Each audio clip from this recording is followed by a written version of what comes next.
Hello friends, कैसे हैं आप सब। दोस्तों, धन की देवी लक्ष्मी है, वो भी एक शाप के कारण हो गई थी कंगाल। आइए जानते हैं कैसे।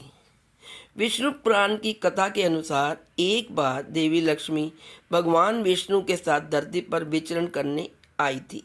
इस दौरान देवी लक्ष्मी ने अहंकार में आकर ऐसा कार्य कर दिया जिससे विष्णु जी ने क्रोधित होकर उन्हें शाप दे दिया। शाप के प्रभाव में आकर देवी लक्ष्मी एक कन्या बन गई और एक गरीब माली के घर बेटी बनकर रहने लगी थी। आइए जानते हैं विस्तार से ये रोचक कहानी।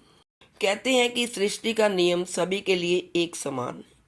पौराणिक कहानियों में भी इसके कई उदाहरण हैं। ऐसी ही एक कहानी विष्णु पुराण में वर्णित है। विष्णु पुराण की कथा के अनुसार एक बार देवी लक्ष्मी को अपनी भूल के कारण धरती पर जन्म लेना पड़ा था और देवी लक्ष्मी से जुड़ी इस पौराणिक कथा में विष्णु जी ने लक्ष्मी जी को शाप दिया था।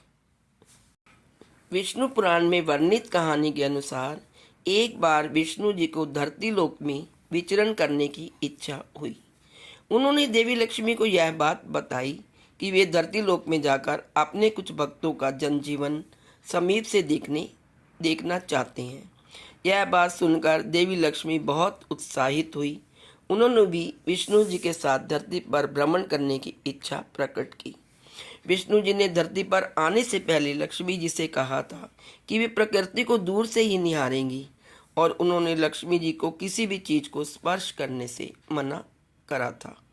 देवी लक्ष्मी ने विष्णु जी की बात सुनकर स्वीकृति दे दी और धरती लोक पर उनके साथ विचरण करने आ गई। देवी लक्ष्मी ने जब धरती पर विष्णु जी के साथ यात्रा करनी शुरू की तो धरती पर वर्षा ऋतु का आगमन हो चुका था, इसीलिए चारों तरफ मौसम बहुत सुहावना था, हरा भरा था।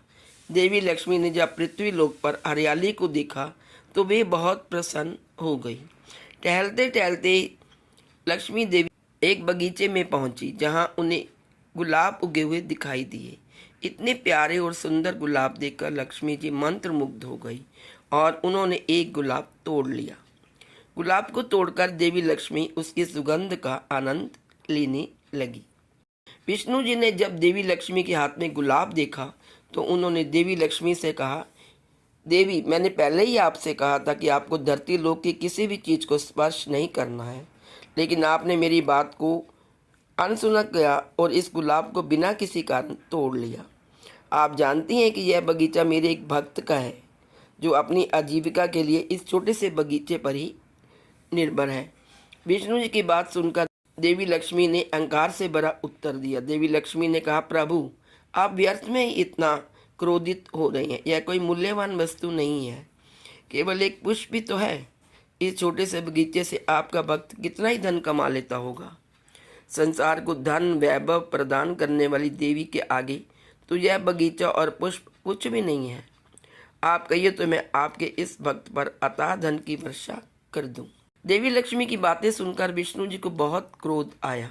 उन्होंने लक्ष्मी जी को हर वस्तु का मूल्य समझाने के उद्देश्य से शाप दे दिया कि जिस धन वैभव पर उन्हें इतना अहंकार है वो उनका साथ छोड़ देंगे और उन्हें धन का अभाव हो जाएगा। जिस बगीचे से देवी लक्ष्मी ने गुलाब का पुष्प तोड़ा था वो उसी बगीचे के मालिक के घर जाकर उसके संघर्षपूर्ण जीवन को समीप से देखकर हर वस्तु का मूल्य समझेंगी। विष्णु जी के शाप के प्रभाव से देवी लक्ष्मी एक छोटी सी कन्या में बदल गई। कन्या रूप में बदली हुई देवी लक्ष्मी इस बगीचे में रोने लगी। जब माली बगीचे में आया तो उसे अनाथ कन्या पर बहुत दया आई और माली इस कन्या को अपनी बेटी बनाकर घर ले आया। माली की पत्नी भी एक पुत्री पाकर बहुत प्रसन्न हुई। इसके बाद माली के दिन बदल गए। माता लक्ष्मी को जैसे जैसे धन और मेहनत का मूल्य समझ आने लगा, माली की आमदनी बढ़ने लगी। देवी लक्ष्मी के भाग्य से माली धनवान हो गया और इस तरह श्राप की अवधि समाप्त होने तक विष्णु जी के भक्त का कल्याण भी हो गया और देवी लक्ष्मी को सीख भी मिल गई। जैसे ही शाप की अवधि समाप्त हुई, विष्णु जी माली के घर आए और पूरी कथा बताकर देवी लक्ष्मी को अपने साथ वैकुंठ ले गए। विष्णु भगवान की जय, महालक्ष्मी की Please like, share and subscribe. Thank you so much.